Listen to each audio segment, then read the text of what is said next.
세상 모든 종교는 사람의 육신을 위하여 신을 믿고 있으며 육신의 행복을 위하여 신에게 각종 제물을 드립니다. 3차원의 물질을 신에게 바치는 제사 방법은 사람이 자신의 만족을 위하여 만든 제사법이며 신은 3차원의 세상 물질을 원하지 않습니다. 그래서 신은 각 사람이 진정한 마음으로 신을 믿고 자신의 영과 신의 영인 성령과 하나가 되어 육신이 죽은 후 영은 성령과 동행하여 다차원의 말씀의 빛으로 존재하는 세상인 천국으로 돌아오는 것을 원하고 있습니다. 그러므로 성경은 신을 믿고 신과 하나가 되는 것을 원하는 사람의 영을 처녀라고 부르며 성령을 받게 되면 성령과 결혼하였으므로 신랑인 성령과 대화하는 영은 육신을 통하여 성장한다고 말합니다. 그렇다면 예수의 어머니 마리아는 어떤 존재일까요? 마리아는 성령 말씀에 순종한 최초의 영적인 처녀이며 남편 요셉은 두 번째 처녀입니다. 성경에서 처녀는 영적인 말씀의 빛이라는 사실을 명심하시기 바랍니다. 그러므로 성경을 3차원 세상 이야기로 보면 얼토당토 않는 말씀이 되며 성령의 눈으로 보면 고차원에 존재하는 영적인 세상에 돌아가는 방법을 기록한 말씀이란 사실을 알게 되며 성경에서 처녀란 의미를 영적인 말씀으로 이해하시려면 사도 바울이 고린도에 사는 그리스도인들에게 하신 말씀을 이해하셔야 합니다. 고린도 후서 11장 2절 내가 성령의 사랑에 힘입어 너희를 위하여 노력하는 것은 내가 너희를 정결한 처녀로 만들어 신랑인 그리스도께 드리려고 중매한다. 이 말씀에서 너희란 고린도에서 살아가는 남자와 여자, 노인이나 어린아이 구분 없이 예수를 믿는 모든 사람을 정결한 처녀로 만들어 그리스도께 중매한다고 하십니다. 그렇다고 예수만 믿으면 정결한 처녀가 될까요? 사도 바울은 예수가 그리스도, 즉 성령으로 재림하였다는 것을 믿고 성령을 받으려고 하는 사람들은 모두가 정결한 처녀라는 말씀입니다. 그러므로 성경에서 처녀란 육신의 처녀가 아니라 마음으로 예수가 성령, 즉 그리스도임을 믿고 성령을 받으려고 마음을 먹는 순간 그 사람은 성령 앞에서 정결한 영적인 처녀가 되는 것이며 새 신랑으로 세상에 오신 성령을 받으면 나의 영과 성령이 영적인 결혼을 하는 것입니다. 그래서 복음서에는 예수만 존재하며 사도시대는 사람인 예수와 그리스도, 즉 성령을 함께 사용하고 있으며 요한계시록에서 성령을 받은 사람의 이름이 새 이름 그리스도라고 부르는 것입니다. 또한 마태복음 1장 2절부터 1장 16절까지 읽어보면 14대라는 숫자의 비유로 예수는 육신으로 다윗 자손이라고 명명백백히 3번이나 강조하며 기록되어 있습니다. 그러므로 사람의 눈으로 성경을 보면 마리아는 요셉과 합방을 하여 예수를 임신하였습니다.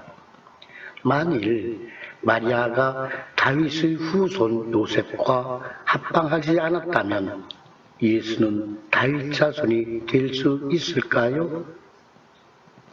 요셉과 합방하지 않고 예수를 성령으로 잉태하였다면 다윗의 씨가 섞이지 않았으므로 예수는 다윗 자손이 아니므로 마태복음 1장 2절부터 1장 16절의 말씀은 거짓이므로 지금 이 순간 예수를 믿지 마시기를 권장합니다.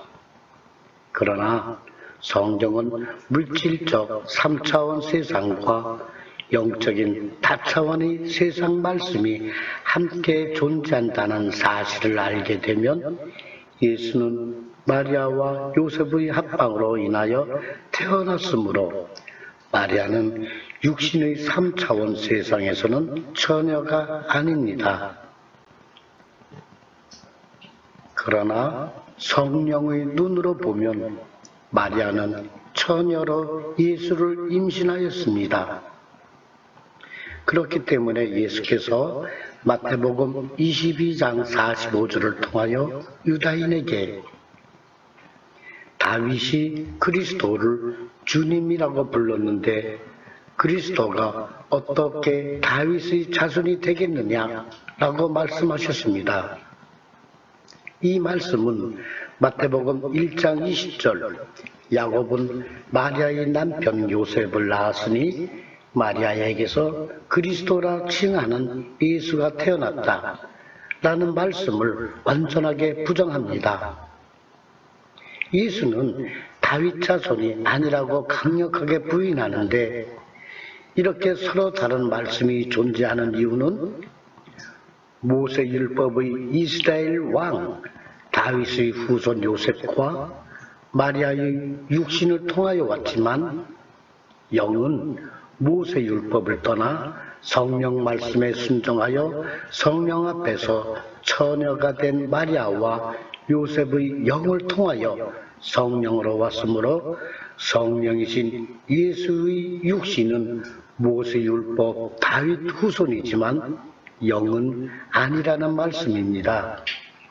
그러므로 마리아는 영적으로 처녀이며 영적인 처녀 마리아는 성령을 잉태하셨다는 것입니다. 그렇다면 성경에서 처녀의 의미를 다시 한번 살펴보겠습니다. 예레미야 18장 13절 그러므로 여호와께서 이렇게 말씀하셨다. 너희는 누가 이러한 일을 들었는지 여러 나라 가운데 물어보라. 처녀 이스라엘이 심히 가증한 일을 행하였도다. 예레미야 31장 21절 처녀 이스라엘아 너의 이정표를 세우며 너의 편말을 만들고 큰 길, 곧 내가 전에 가던 길을 마음에 두어라. 돌아오라. 너의 성읍들로 돌아오라. 스가랴 9장 17절 그의 형통함과 그의 아름다움이 어찌 그리 큰지 곡식은 청년을 새 포도주는 처녀를 강건하게 하리라. 성경에 기록된 말씀에서 보듯이 처녀의 의미는 신의 백성이 될 사람의 영을 의미합니다. 아브라함, 세례 요한의 아버지 스가랴는 성령의 음성을 듣고 믿지 않았기에 성령을 받지 못하고 죄의 값을 치르게 되었으며 예수의 어머니 마리아와 예수의 아버지 요셉은 성령 말씀에 순종하여 성령 앞에서 영적으로는 처녀로 변화된 두 사람이 합방하여 성령이신 예수를 잉태하게 된 것입니다. 그러므로 마리아는 영적으로 처녀인 것입니다. 성경은 성령을 받고 영의 눈으로 읽어야 예수의 신비를 알 수 있습니다. 성령의 사도교회는 신앙인의 육신은 내 가정의 행복과 사회법을 지키며 영은 성령과 동행하며 성령과 대화를 할 수 있도록 영적인 말씀으로 성령 세례를 합니다. 다음 시간에는 멀쩡한 사람을 죄인으로 만드는 술과 기독교, 그리고 술 취한 기독교, 술 마시는 게 죄라면 그 재료와 판매자는 구제할 수 없는 죄악 덩어리입니다. 과연 사실일까요? 성령을 받으면 영과 혼이 분리되고 성령과 동행하는 영은 성령과 대화를 통하여 세상인 나의 혼과 육신을 지배합니다. 성령과 하나가 되시기를 바라며 다음 시간에 만나기를 기원합니다.